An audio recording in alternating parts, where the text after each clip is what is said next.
Good evening, hockey fans, and welcome to another episode of Pod Snipe Celly. My name is Dan Bradley, and you might have already noticed no Joel Fernino yet tonight. He's going to be coming here shortly, but caught up in Chicago traffic on the way home from work. So that's how it goes sometimes, but not a whole lot that we can do. But he will be joining us in progress. But we do have a very exciting show tonight. And before we start, I want to give a huge shout out to my fiance, Michelle. Today is her birthday, and she still graciously allowed us to do the show tonight. We are celebrating her birthday tomorrow. We've got tickets to go see Hamilton, so we're super excited for that, but wanted to give her a very special happy birthday shout out off the top of the show, and thank her for letting us run with a show tonight and get an hour to talk about hockey here. So thank you, Michelle. Happy birthday. I love you. We're already getting happy birthday comments coming in too. So happy birthday to Michelle. As mentioned, Joel will be along shortly. So just wanted to start off by talking about some of the big hockey news of the day, and that being 3 defensemen who all announced their retirements today. PK Subban, Zdeno Chara, and Keith Yandle all announcing their retirements, and each one providing something a little bit different to their game, their legacy, their teams. Starting with Zdeno Chara, who I've mentioned on this show before as someone who I think is one of the better, if not the best, captain in NHL history. And I know there has been some pushback in recent years in Boston about Chara as a captain and where does he really fit there. But to me, I look at how Boston's defensemen have come along throughout the time that Chara has been there, and how you've never had to worry about defense or goaltending in Boston while Chara was there. I look at a guy who speaks 7 languages and is able to connect with his teammates in that regard, and just a special player on and off the ice. And it helps when you're 6'9", when you're not on skates, and you can cover from the blue line to the goal line in 2 strides to take up space in the defensive zone, but still just an incredibly fun player to watch, a player who really kind of, you think Boston hockey, you think Zdeno Chara, at least in the recent history of the team. It's hard to really separate the two. Zdeno Chara announcing his retirement today. Another one that we had in there as well, PK Subban, someone who I have zero doubt is going to be getting into the broadcast game in some capacity. Subban, a very entertaining personality, one of the best dressed players in the league, but someone who really made an impact on the ice when he was with Montreal. But almost bigger than that is the impact that he made off the ice with his constant work with the Montreal Children's Hospital. A $10 million donation there early in his career. And by all accounts, he still keeps in touch with the children who were patients in the hospital and had longer stays there. Someone who was a big impact in the community there. And just an entertaining player to watch on the ice as well. He was a big hitter, a good puck mover. He won a Norris Trophy as the top defenseman in the league. As did Chara, I should mention that one as well. And then third on that list, we have Keith Yandle, who hasn't quite risen to the level of prominence as those other two. But one big thing with Yandle is 16 seasons in the NHL and a record Ironman streak, playing in, let me find the number here, 989 consecutive regular season games between March 26th, 2009 and March 29th of 2022. Now, there's a possibility that streak gets broken early this next season. Phil Kessel, who signed with the Vegas Golden Knights, is at 982 consecutive games played, so could break that streak 8 games into the season. But at least from a defenseman, Yandle was about as consistent of a type of player as you could get. Someone who, when you knew that he was back there, you knew the puck was getting up the ice quickly. He was a great on the breakout and in transition.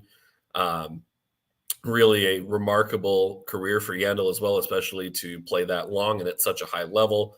to be a defenseman and be doing all of that when you're blocking shots, clearing out traffic, and getting in battles in front of the net. And Yandle was always that guy as the Iron Man. We got another comment here from Joey chiming in. Retirement Palooza. Yes, indeed it is. Trio of D-men who were darn good at their position for years. Loved watching all three of these guys play. Will be missed. Chara, Hall of Fame, Subban, broadcasting. Yep. Chara is definitely first ballot Hall of Famer. In fact, they already said today nobody's going to wear 33 in Boston again. That number is going to be retired and will be hanging in the rafters. Chara might also be the first player in NHL history tall enough to hang his own jersey in the rafters and not need a ladder or rope to do so. He's that tall, might just be able to get up there and handle that all on his own. So three incredible players. Congratulations on great careers and happy retirements to Chara, Subban, and Yandle. More big hockey news today as we continue to wait for Joel here. Nathan MacKinnon of the Colorado Avalanche, fresh off of a Stanley Cup win, becomes the highest paid player in the NHL, signing an 8-year extension with a $12.6 million average annual value on that contract. By $100,000, he is the highest paid player in the league. And when you look at the numbers from the last couple of seasons with Nathan MacKinnon, 88 points this past season. He has really been just a standard of consistency for the Colorado Avalanche and someone who is always involved in the play. 88 points in 65 games, this last season. That's 32 goals and 56 assists. Then, of course, was a big factor in the Avalanche playoff run and winning the Stanley Cup this year. 20 playoff games, 13 goals in those 20 playoff games, total of 24 points and a plus 11. Led all forwards with just under 21 and a half minutes per game in the Stanley Cup run for Colorado this year. So really a deserving player, someone who you look at the Colorado Avalanche and what they have gone through from bottoming out as the worst team and how they've gone through this rebuild and how crucial MacKinnon was in all of that. And even more so than just the what he has meant on the ice, you look at the way that his salary had been structured in the past as well, where he took what by many accounts is the most team-friendly deal, if you want to call it that, in hockey history. And coming off a bit of a bad run, Colorado paid a $6.3 million cap hit for him through this past season. He is currently 27 years old. So he's still up through this next season going to be at that $6.3 million mark for his cap hit. But then in looking at recent years where he has been consistently one of the top point producers in the league, seasons of 97, 99, and 93 points leading into that pandemic shortened season, 93 points in 69 games in the 2019-2020 season, 58 assists back-to-back years, career highs in 2019 and in 2020. So a player who really is just kind of in the middle of the prime of his career, and Colorado able to lock him up for a long time. So he will be, let me see if I can do math here. He'll be 36 at the end of that contract. So a $12.6 million AAV for Nathan MacKinnon with a no-move clause on his deal as well. So Colorado gets their guy and locks him up for a long time. A good bit of business, too. The core really intact with Colorado now. They have Landeskog, MacKinnon. Defensively, they've got Cale Makar on his long-term deal at a $9 million cap hit. So they've been able to make the money work. They've been able to keep the core together. And I don't see how, heading into this next season, the Colorado Avalanche are not the favorites to go back-to-back. Joey's saying as well, retire that number already in Colorado. I think it's very likely that Nathan MacKinnon's jersey gets retired in Colorado. Wouldn't be surprised to see that at all when his career is all said and done. But at the very least, looking ahead to this upcoming season and the futures odds for the Stanley Cup, the Colorado Avalanche are the favorites at plus 380. to win the Stanley Cup this year. Next is the Toronto Maple Leafs at plus 700, the Florida Panthers at plus 850, the Carolina Hurricanes at plus 1100, and the Tampa Bay Lightning at plus 1200. Joel is still not yet here, so I'm going to take advantage of that. The Chicago Blackhawks are plus 100,000 to win the Stanley Cup this year. They are tied with the Arizona Coyotes for the worst odds in the league. They are very much the favorites for the Connor Bedard sweepstakes. I think there's a very good chance that he ends up in Colorado, in Chicago. Bedard, again, looks like he's going to be the number one player in the draft, an incredible skater with an elite shot.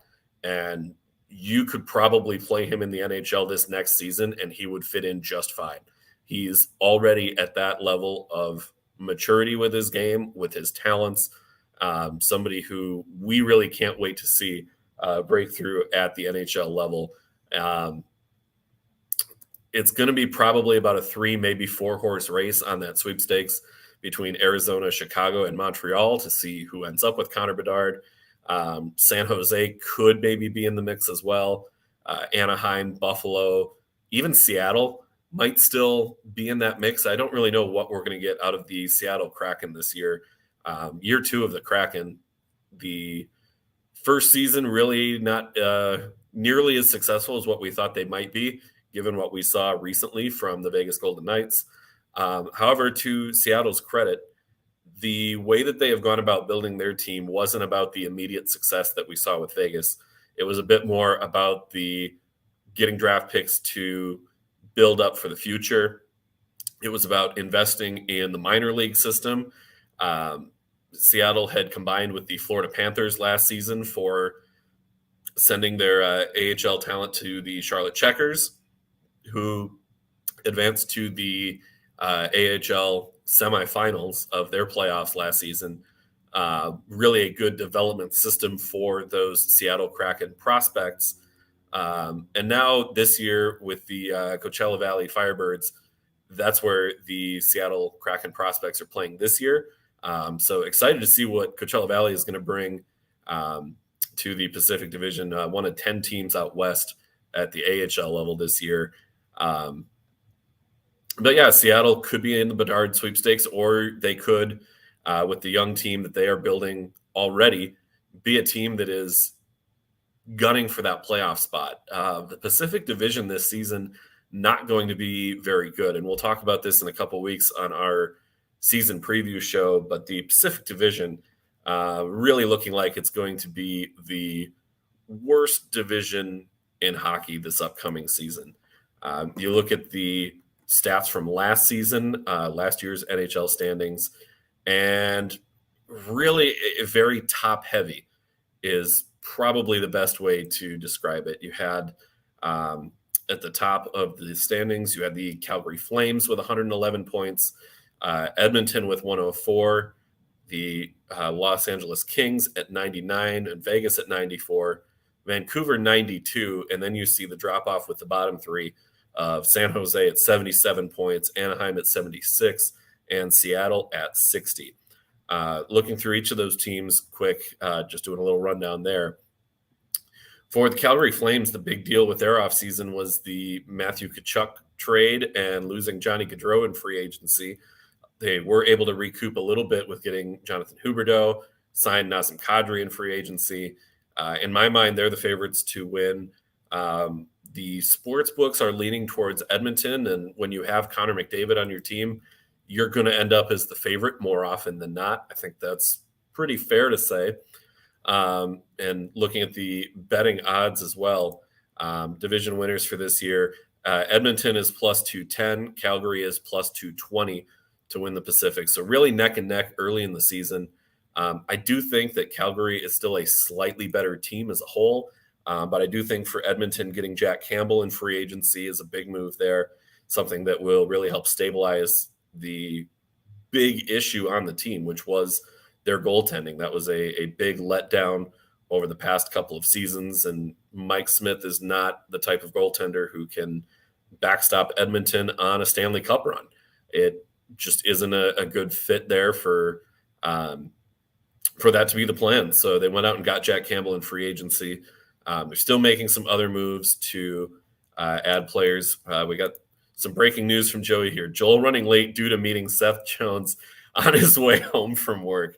Joey, that is an A+ chirp for Joel. And I wish I could see his face when he goes back and listens to this and he gets to see that, yeah, meeting Seth Jones, that was why he was late getting home from work. So yeah, he should be here any minute now. He had an ETA of about 10 after, so he might still be getting up and getting set up there. So, but yes, any second now, Joel should be joining us here. And we do have something that we're going to talk about there, but I want to wait until he's on for that. And we announced it on our Facebook page earlier today. Didn't quite get the announcement yet on Twitter. But we decided we wanted to take a look while we're still in off-season mode for the show at the best roster of NHL players who have never won a Stanley Cup. So this was something that tag team to do some research on, put together a list of names there for what would be the best roster. And we'll set that up a little bit more when Joel gets in, but a little tease for later in the show. Getting back to our Pacific Division rundown here, since we were talking about them just a moment ago. Los Angeles Kings getting our boy Kevin Fiala. I'm trading for him from Minnesota because the Wild were unable to work out a long-term deal that would have kept Fiala in Minnesota without blowing up the Wild's roster and core and what they've been building. Minnesota in the cap crunch there, but really a good get for Los Angeles, who has a very talented prospect pool. This is a team that their window, I think, is much closer to being open than it is to being closed. Really a lot of talent coming up through the pipeline over the next couple of years with Quentin Byfield, Arthur Kaliev in the mix. Looking on to the defense, Tobias Bjornfot, I think, is going to be a very good defenseman and somebody who can, at the very least, I think he's a top 4 guy with potential to be top 2. Alex Turcotte in there as well. Rasmus Kapari, a guy I really like. Akil Thomas. They have such a talented pool of young players, but they've still surrounded that talent with veteran players who are going to be able to kind of show the ropes and lead the way there. Pairing Kevin Fiala with former Nashville Predators teammate Victor Arvidsson. I think those two being back on a line is going to be a very good fit. Interesting here. Hang on. We've got a text from Joel. Apparently it's raining in Chicago today. So he has just got poured on while getting in from traffic.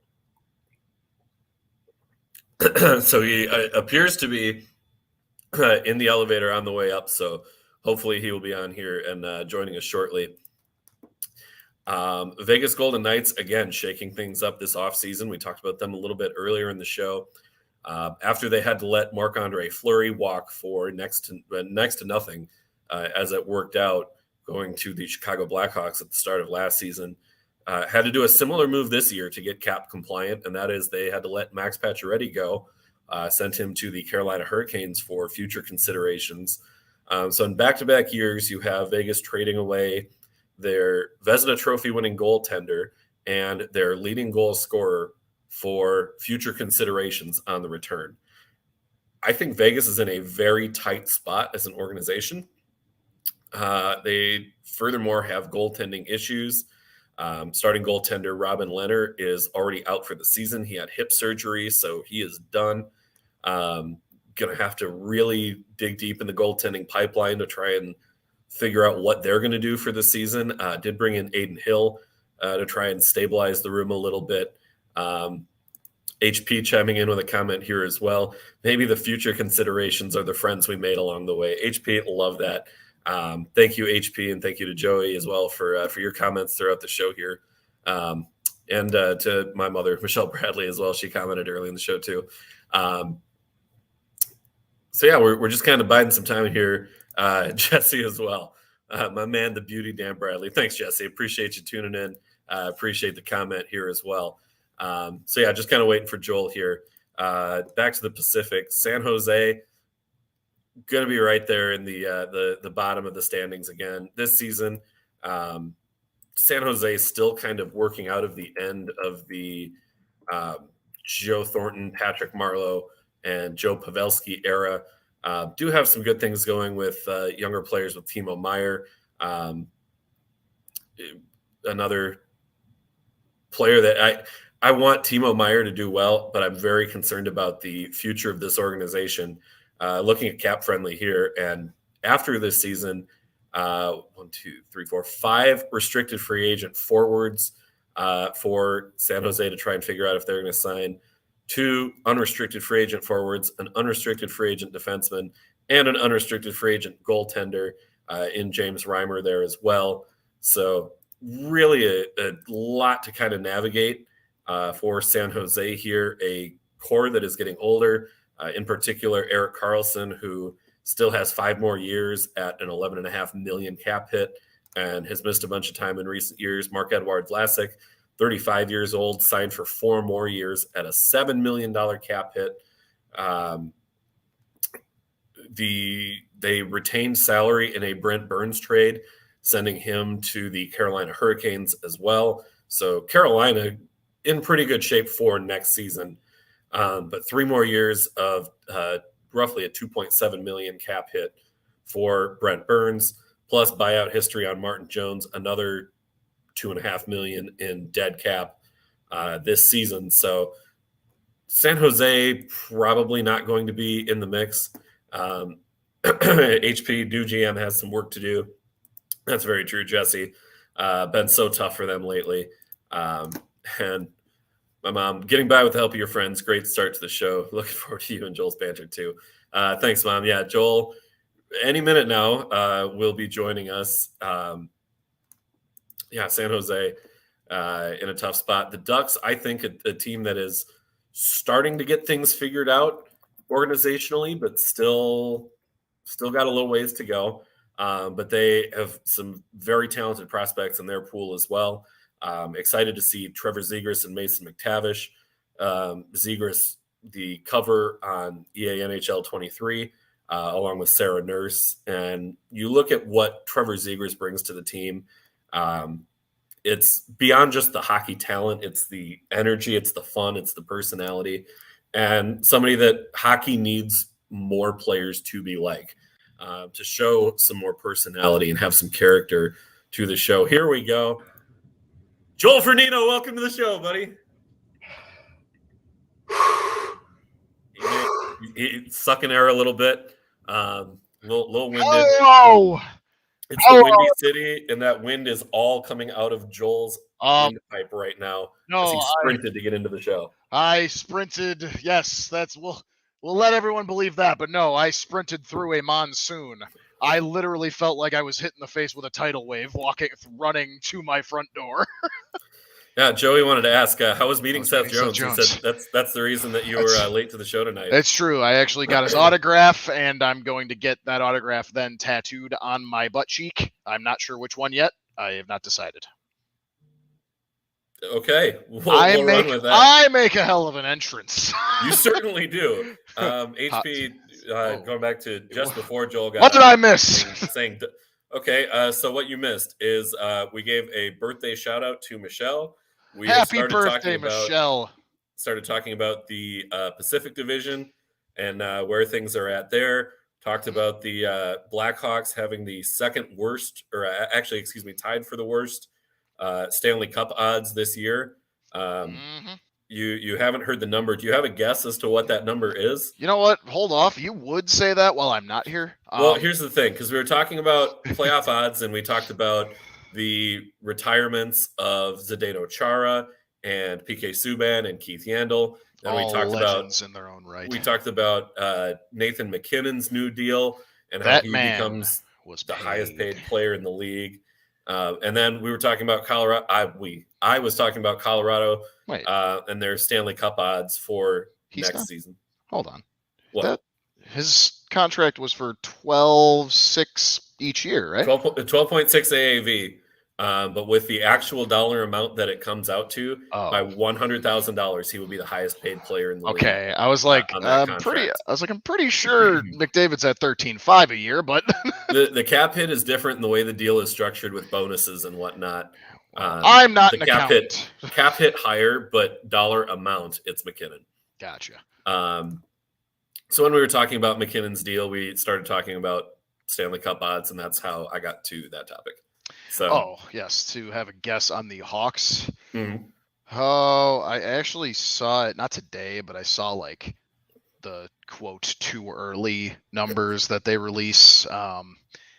Wasn't it like plus 50,000 or something nuts? It's gotten worse than that. Oh, are we at 75,000 now? It's are we at gotten worse 100,000? than Are we that. at 150,000? It's You've hit 150,000. You've hit six figures. It is 100,000 even, and that Ah. is both Chicago and Arizona have those odds for the Cup this year. Listen, $10 pays out what? 10 grand? Oh boy! So $10 there would be a $10,000 payout. Sounds like a worthwhile $10 to me. I mean, how does the old saying go? A fool and his money are soon parted. Dude, you're showing your age. No one knows that saying. Wisdom. No one. Not age. No. Wisdom. No one knows that saying that hasn't already had at least one hip replacement. All right, now, why not? Thank you, Joey. Why not? That could be 10 grand in your pocket if for some reason, some divine intervention, and Kane and Taves go off for like 300 total points between the two right of before them. they get traded at the deadline. Listen, we don't know if that's going to happen. All right, If we do. No, we don't. It's gonna happen, Joel. I'm trying to tell you now so that it softens the blow when it eventually does happen. I'm not so sure, man. We'll see. Anywho, hello. I made it through what was. I have never ran through harder rain / wind in my life. I actually felt like I got punched in the face by a wave. Yeah, you talk about the rain, but it looks like there's sun coming in through your windows. So I'm like, or maybe that's just the light. It cleared up. It hit its peak while I was getting off the bus. Okay. So it just decided, you know what, we're gonna make sure Joel is absolutely soaked. They wanted me to get my they wanted me to get my cardio in on the way to the show. But I mean, thank you for the recap. Sorry for everyone who missed me, which was probably nobody. Anyway, I know Joey and HP missed you. I have no doubt about that. They might be the only two, but you know what? That's fine. I missed you too. That's fine. It's hard to fill 22 minutes of air and kind of go off script a little bit there, but we made it work. And I don't believe in anyone other but you're getting some love. Me too. Thank you. Happy birthday. That's my mother. Oh, that's your. God, I did that. That's the second time I've done that. Well, it happens. Happy belated and or early birthday, Mrs. Bradley. Yeah, not until May. All right, so belated. She's a May birthday like me. There we go. We'll run with that. Anywho. Yeah, so let's get to our main talking point of the show. This was something that we teased a little earlier in the show. We teased it on Facebook and Twitter. And that was the building a roster full of players who made it to the highest level of the game, playing in the NHL, long careers, high scoring totals, large number of games played, but were unable to win a Stanley Cup. Mm-hmm. And putting together this roster of players who never made it. For the most part, these players are no longer playing. I wanted it to try and be players who were done and retired, but I couldn't quite get the defense to work out that way and be at the level that I thought it could be at, especially with some current defensemen who have been at a higher level throughout their careers and are nearing the end of their careers, but still should be in the mix and might have a few more years to avoid making it onto this list. Additionally, I wanted to keep with the forwards, trying to keep them in position as much as possible. So I didn't want to move a center to the wing just to get that center into the starting lineup. I wanted to try and make sure that we had 4 left wings, 4 centers, 4 right wings, And then scratches we could kind of plug and play a little bit, but did try and go with that as we put this together. So assuming that I got this to work the way that I want it to, we'll get this layout up on the screen here. Technology. This worked a little bit differently than what I had last time, where our faces were still there. It's okay. Nobody wants to look at our ugly mugs. At the very least, we were able to get the roster up on the screen.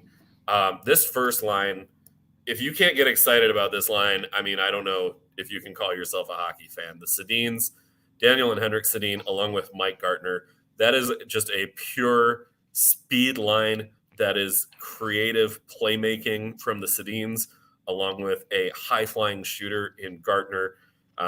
That is a line that could score. You could have 300-point players on that line. If you're putting all those guys in their prime, that is a loaded line. But then you move into the second line as well. Paul Correa, Marcel Dion, and Jerome McGinley. I love Iggy, man.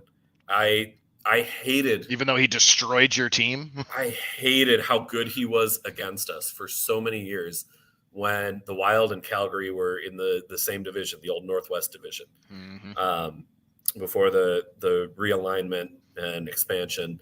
But I believe he still holds the record for most points against the Minnesota Wild. I know Patrick Kane is getting close. I'm not sure who is number one on that list. No, it's fine. Jerome McGinley can have the most points. Just check as long as Patrick Kane will continue to hold that Wikipedia spot as the Minnesota Wild's owner. I don't think it's so much that. I think the bigger flex that he's got is that Kane has 3 cups to his credit. And that too. Beat Minnesota in the playoffs to get to 2 of them. I don't think they beat Minnesota in every run because I know in 2010 they didn't make it.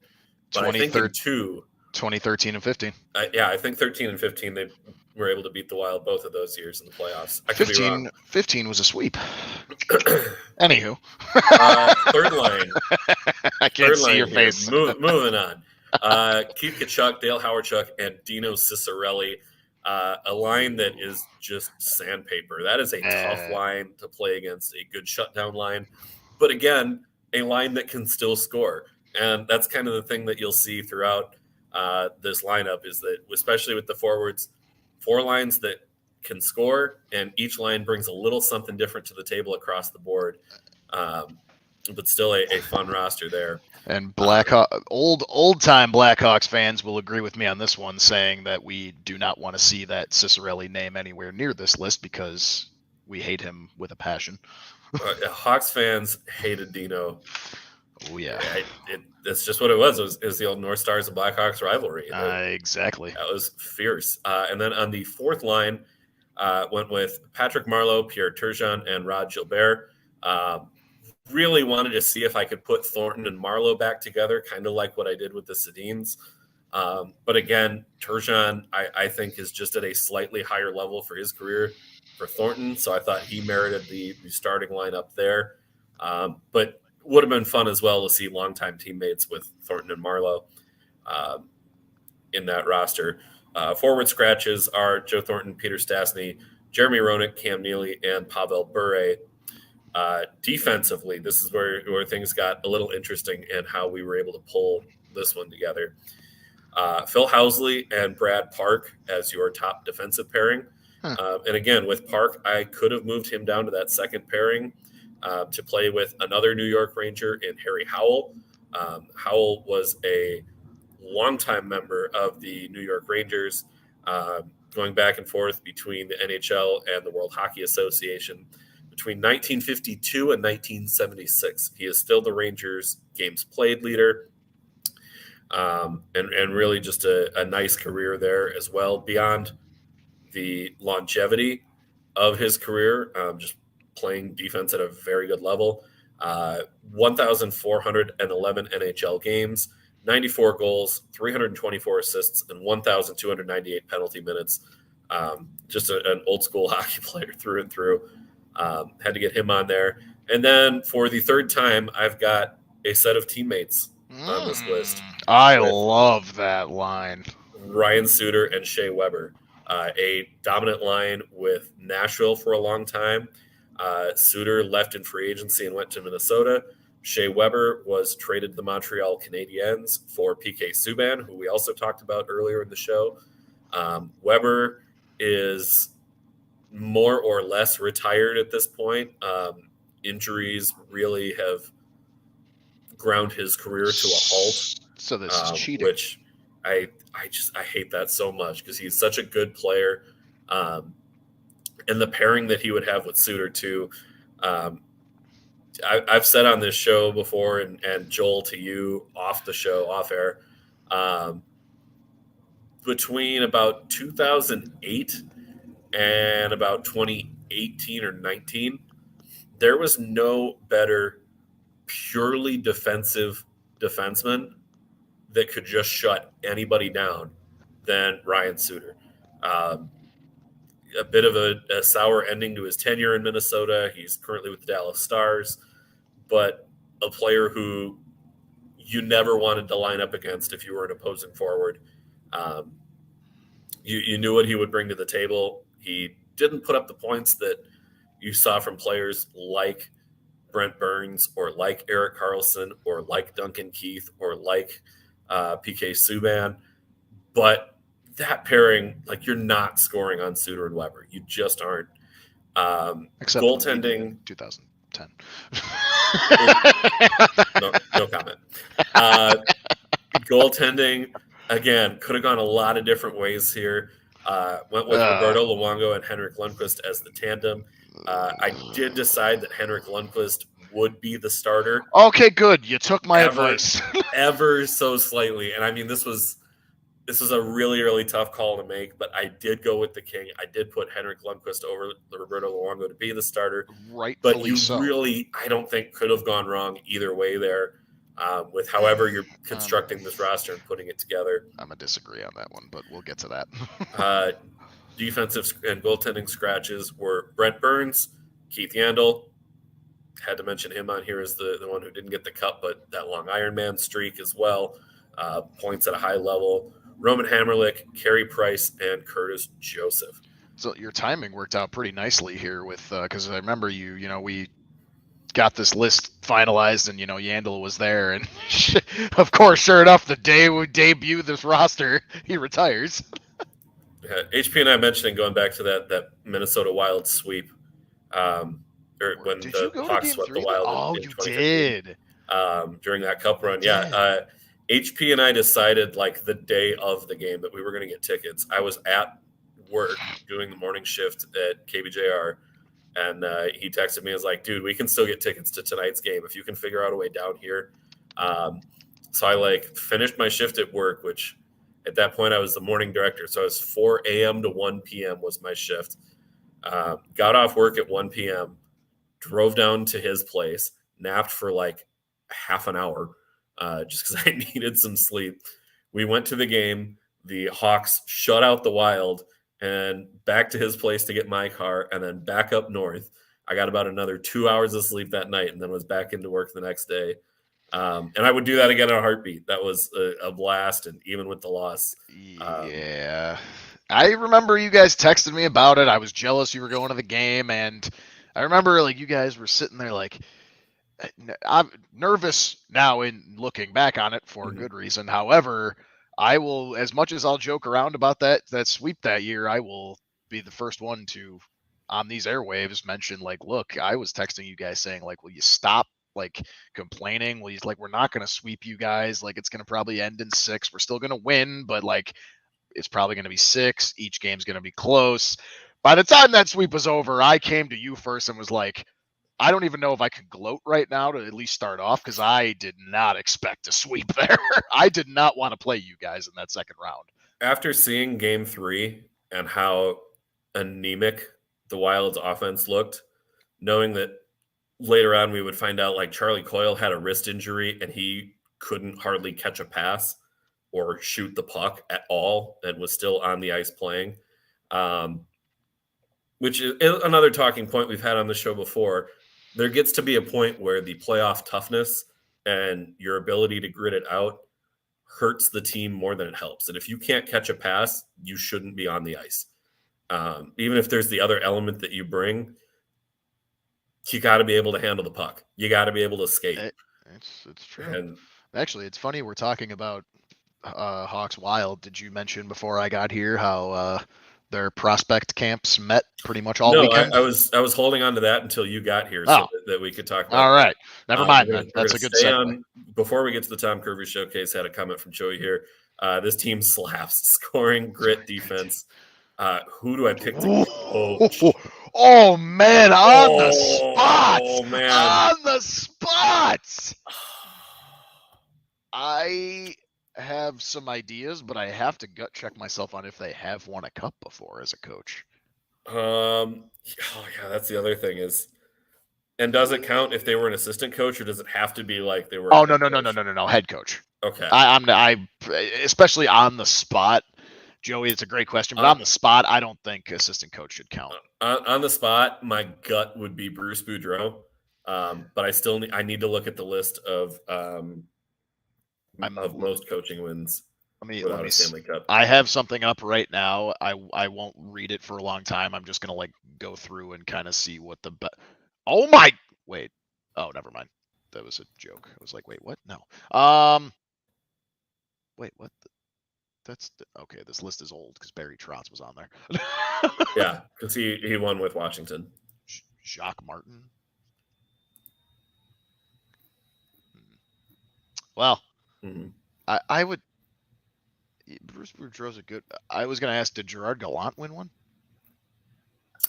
Not. Oh, you know what? I think I have my answer. I'm gonna go Lindy Ruff. Oh, that's a good one. Lindy Ruff. That's a good one. Yeah, he's definitely in that mix too. Yeah, Barry Trotz would have been my pick if not for the Caps winning a couple years ago. Paul Maurice might be in the conversation. Pat Quinn might be up there as well. I think Pat Quinn, he might have the best. Let me check these records here because he may have the best record of any coach to not win. So if that's the case, I think by default it would go to Pat Quinn for best win percentage without a cup win. I'm gonna pick someone totally unorthodox, and he only coached as a head coach for maybe. What was it? Was it 4 years? I think it was 4 seasons. It was 3 or 4 seasons. I can't remember totally off the top of my head. I think it was 4 seasons. Jeremy Colleton? No. Sir,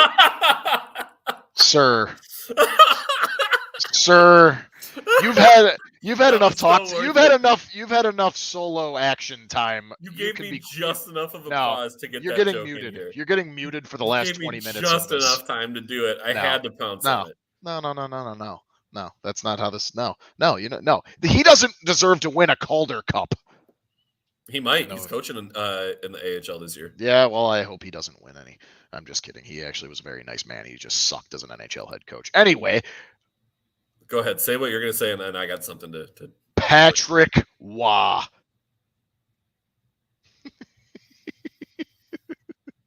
Come on.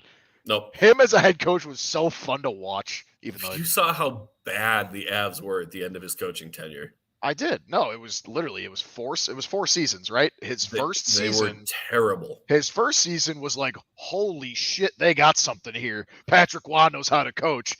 And then after that, it was like, oh, never mind. No, he doesn't. It was like, no, that was more the roster than the actual coach. Yes, but still. Also, I was going to say, we talked on our AHL show, American Beauties, about this a couple weeks ago, that maybe part of the issue with Colleton was being a younger head coach and not necessarily having as much time at the AHL level as what you generally see for guys making their head coaching debuts, having a locker room where you have the strong veteran presence of Kane and Taves, that maybe they just didn't necessarily want to buy into his systems and styles. Consider this my formal inviting myself onto that podcast at some point in the future. When you talk about that, bring me on. Well, yes, but also rightfully so. Part of it too, and I'm still going to buy into this, and I know a lot of Hawks fans listening would bought into this. He was a puppet. He was Stan Bowman's yes man. He was going to do whatever Stan Bowman wanted, and when Stan Bowman left, he was just kind of swimming in the middle of Lake Michigan, not knowing what the hell was going on. Yeah, maybe. Just saying. Also, really quick before we move on, I'm Okay. gonna throw my one big opinion. Otherwise, that entire roster is just stacked. It's just sad to see all those names that had never actually won the big one. Especially, I mean, I think the one that hurts me the most is still Lundqvist, but personally, but him or Price. well, so that's where I was going with it too, is that. Yeah, let me put the roster back up here. Oh no, I got it. I remembered. Like Right, I agree. In case anybody's tuning in later, and Yeah, I think the Hawks fan in me would love to see Roenick not be a scratch, but at the same time, I can't make an argument of anyone to replace him with on the wings. So if you're keeping it strictly to the playing positional hockey, and center. you have 4 left wings, 4 right wings, 4 centers, yes, and then your scratches are kind of all over, there is that element. I think if it were a bit more positionless, I would think maybe I put JR in over Patrick Marleau. That might be the play there. Probably. But again, though, at that point, I could also get Stasny or Neely or Bure in as well. It's really tough to try and put these together. And don't get me wrong, I have fun with these types of projects of putting together. Oh yeah. Or put together the best roster of players drafted between 1987 and 1994. Right. Do something like that. Like that's fun for me to try and do. We should do. You just gave me an idea. I know this is our last off-season show, but we could fit this into like a 5 to 10 minute segment somewhere in the regular season when we could do that, or we could save it for next off season if we wanted to stretch it out to a full. I mean, that's a good. Set it up, tease it. What is it? All right. Well, it was going to be, what is one of the arguable best drafts of the 2000s? The 2003 NHL draft. Am I right? It's either 03 or 2015. So all right, porque no los dos. Why not both? We make a roster from only the 2003 draft, and then another one from only the 2015 draft. You know what? I am going to take that idea one step further here. Oh. One of us can put together the 2003 roster. One of us puts together the 2015 roster. And we put those 2 rosters head to head on our Facebook and Twitter pages and let people vote on which roster they think would win. Go off. Putting both in their prime, which roster do you think would win? So see, this is perfect because we technically don't have to wait till next offseason. Why don't we do this? Put that poll up, but let that poll go for a couple weeks. We'll let it go for a while and get some good traction on it. We're giving you guys some good teases right now. We have so many ideas for this show. I'm going to put that in our rundown of notes, things to talk about. Exactly. While you're doing that, the other thing I will mention, it's one of those yes, damned if I don't respect him. And I'm not actually sorry for saying this, but Luongo is a scratch, and Carey Price is up into that tandem. I would definitely have gone with Carey Price and Lundqvist instead of Luongo and Lundqvist. Consistency is key there. There were way too many seasons that I remember throughout 2000, 12 or 13 to 2000, maybe call it 15, 16, where Luongo just was, he was fine. I mean, Carey Price was pretty much consistently always God, I want him on my team. And Lundqvist was always God, I want him on my team. What if I told you that Luongo had a higher career save percentage than either Lundqvist or Price? Right, from earlier in his career. Over the entirety of his career. Right, but I'm saying a lot of that came from the early-ish days of his career when he first was drafted by the Panthers, and then in the heyday of when the Canucks were trying to compete with the Hawks around, the 2010 and 11 area, that their Stanley Cup run that led in failure. I'm just saying he's got wins, he's got save percentage, I think he's got shutouts here too. Let me try and do some. Yeah, he has shutouts. Then who? Lundqvist or Carey Price? Or both? I'm saying Luongo has both of them beat on wins, shutouts, and save percentage, and he has Price beat on goals against average as well. Lundqvist holds goals against average at the top there. I guess it kind of goes down to like it's that age old question that usually you hear mostly done in basketball, like your life is on the line, and or okay, we don't have to go that crazy. Like game on the line. Yeah, you're picking one guy to win you a game. One game, one shot with 1 second left. Which again, the ball to? The tough part of this list is these are all guys who never won at all. So how do you pick someone in that moment who has never won at all? That's why this list was so tough to put together. And all of them made it. Yep. They all made the list because it's the guys who. I guess technically Luongo was the closest. He was game 7. He was game 7 at home. At home, game 7 versus Montreal with Carey Price was. They were a heavy underdog, right? Game 6. Yeah. They made 5. It 5. Was it 5? Oh, it was 5. It was 5. That one was 5. It was the Dallas Cup where Tampa Bay went to 6. And then so was Lundqvist. He was 5 against the Kings. So yeah, he was the closest, and realistically, sorry for Canucks fans who are turning in and triggered by this. Like, Dan, you're gonna cause another. Have won that cup. You're gonna cause another riot. Stop that. I might. Burning in the streets, all the chaos going on, and then of course going out to clean it all up the next day because Vancouver. But yeah, I mean, they should have won that game. They should have won that cup.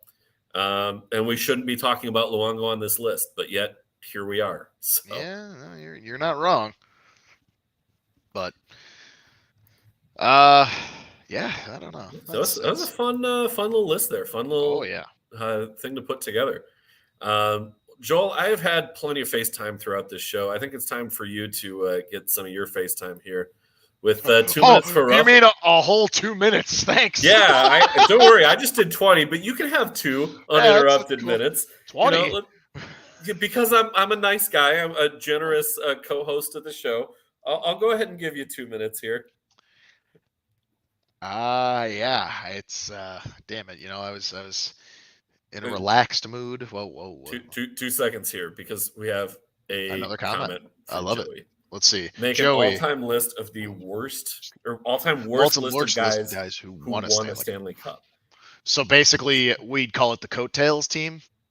Like the players who I'm gonna need Joey. I'm gonna need you to expand on that a little bit here because I think I see what he's saying. It's basically like, obviously we don't have to get so literal with it where it's like, all right, pretty much give me like we're gonna go like the one fourth liner on every team. Yeah, basically, but. Even still, we can evaluate what fourth liners still played a pivotal role. Ben, that's a good example. Ben Eager, that is a great example. Or John Madden, for example, too. He was still decent, but like he didn't do anything for that cup. Anyway, that's a good. Oh man, I could just take that one. I love that one. Go for it. Give me the guys who rode coattails. Cough, Pat Maroon. Anyway, Take Pat Maroon's name out your mouth right now.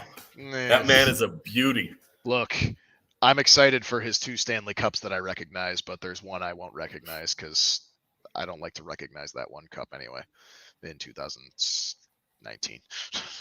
Sorry. Yeah, I mean, 19. No, yeah, 19. Yeah. 19. Alexa, play Gloria. Ew. Just no.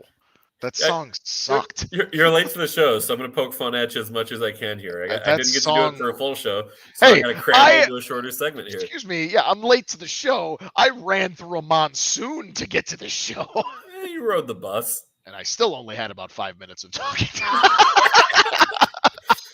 I should have let you read off the names. That would have been probably. Oh, no. You did the majority of that one. That was your list to read, sir. I just went with my disagreements like I usually do.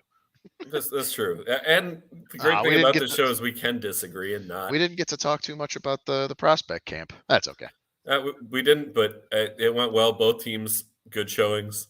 I just love hearing how good Lucas Reichel is continuing to look and how Kevin Korchinski already looks fantastic. So I love seeing that. I told you when the Hawks drafted Korchinski, I was like, you're going to be really happy with him as a player. Like you said with Reichel too, good to see that he's coming along and developing well. Hey man, until Kyle Davidson decided to, step up, man up, and call this a rebuild and start actioning it, Reichel was literally the only prospect we had that actually put us into when they were trying to do who's got the best prospect pool right now. Right. We literally went from nearing last to a degree, top 10 almost. You had Boquist in there too until the Seth Jones trade. Not to keep bringing up Seth Jones throughout the show, but that was it for the pool was Reichel and Boquist, because I don't want to short how good Boquist was when it came to prospect ratings. I know those two carried the water. But I'm saying just last season, when during the season when they were trying to at HP, the prospect camp at the worst practice rink I have ever seen. Whoever designed that place should be fired. Where was the prospect camp? HP has beef with Fifth Third Arena. Oh, it was all at Fifth Third Arena? I didn't even know that. No, yep, it was all there. Downtown Chicago. Hey, just because it's the worst rink for non-NHL players. The NHL players get the good. I mean, even there, there's a bar that keeps you from getting onto the bench. You have to you can't walk to the bench without coming onto the ice. I don't care. It's not. It's not. You can't park there and unload a bus. We'll invite HP on, and he'll do his own 2 minutes for roughing on Fifth Third Arena. We'll do that. Speaking of inviting people on, we should probably tease our show that happens in 2 weeks. 2 weeks. We're that early? Oh no, I guess that isn't that early. Okay, yeah, you're right. 2 weeks. 2 weeks. So next week's show is going to be our season preview show. The week is going to be our draft show, and then we're into the season from there. But Scott Foster plays there. You're damn right he does. The legend. Why did you put Scott Foster on that list, on that team? Because if I did that, give me. Let's do a Stanley Cup team of emergency backup. Would I also have to put David Ayres on the list as the 41-year-old Zamboni driver who beat the Toronto Maple Leafs? That is one hell of a goalie tandem right there. A emergency backup goalie tandem. Scott Foster. Yes, love it. The accountant from Joey can gut check me. I thought he was from Arlington Heights, Illinois, but I could be wrong. The accountant, but anyway, teasing it really quick. Go for it. What he means by draft show, for anyone who doesn't get that, we have a fantasy team or fantasy hockey league that I admin. We've had it for years now. Wait a minute. What? Is this our 10th season? I think this is our 10th, because I think our first season was 2012, 2013. Freshman year, you're right. My freshman year. So, yes, this is the 10th anniversary. This will be 10th anniversary season. Wow. All right, so you will all get to witness what our show in 2 weeks will be, and it'll be good. If you're in fantasy hockey, tune in for any tips you might want from 2 beer leaguers. But, hey, these are 2 perennial championship fantasy contenders every year. 5 appearances in a row, 3 wins for this guy. I got 2 titles. Actually, wait, I have 5 appearances, but only 2 titles. 5 or 6 appearances, but only 2 titles. We've each beat each other for a championship. Yeah. Head-to-head. Yeah. But anywho, we will be doing a live draft of that league, and it is a keeper league, so we'll go over our keepers. Tune in, comment, be like, wow, that's an amazing pick, or wow, what the hell are you doing? That's a horrible pick. Or just tune in and I don't know. Well, and we have a third champion in the mix here with HP. Yes, HP. I've beaten HP for a title as well. And then did we confirm that Joey is joining this league? Joey will be on that show. He's probably listening right now. Joey, be free in 2 weeks. Yeah, HPU as well. Free for a draft show. So we'll get as many people from the league on as we can. But at the very least, it'll be us 2 and then HP and Joey if they're available. Joel, 2 minutes for roughing. Let's keep things.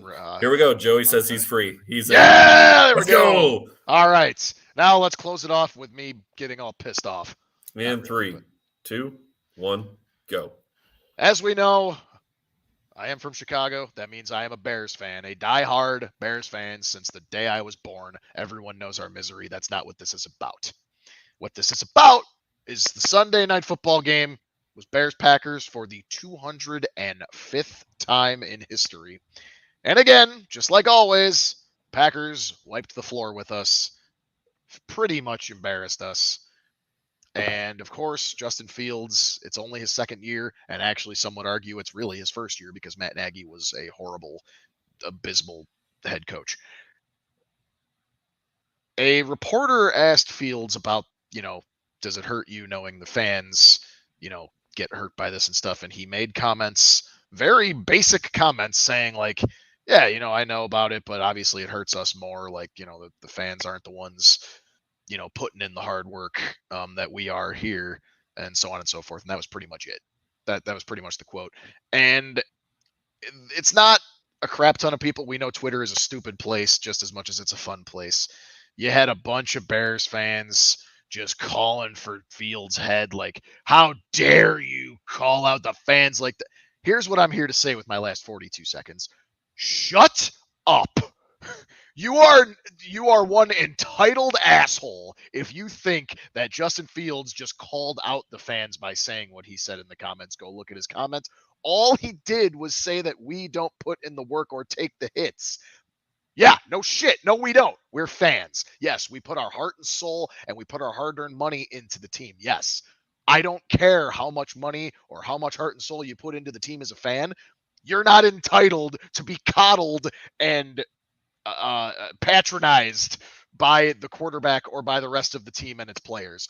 You're entitled, and you need a reality check if you really think and are yelling at Fields for that one. I could keep going. It was bullshit. It was stupid. I love the sarcasm too. Like some people are, like me, where I'm just like, man, do you know how many beers I put down during a football game? That's a lot of work, man. I put so much work. No. Yeah, we put our heart and soul into the team. Yes, that's fine. That doesn't mean we're entitled. Then the players have to sit there and praise us and coddle us like we're, their gods. Like, no. Okay, fine. Yeah. Our hard-earned money helps pay your salary. Well, whatever. It doesn't matter. It doesn't mean we're entitled to. We are, the be-all, end-all. We're not. We're fans. To me, I think it was the exact opposite of the intended effect.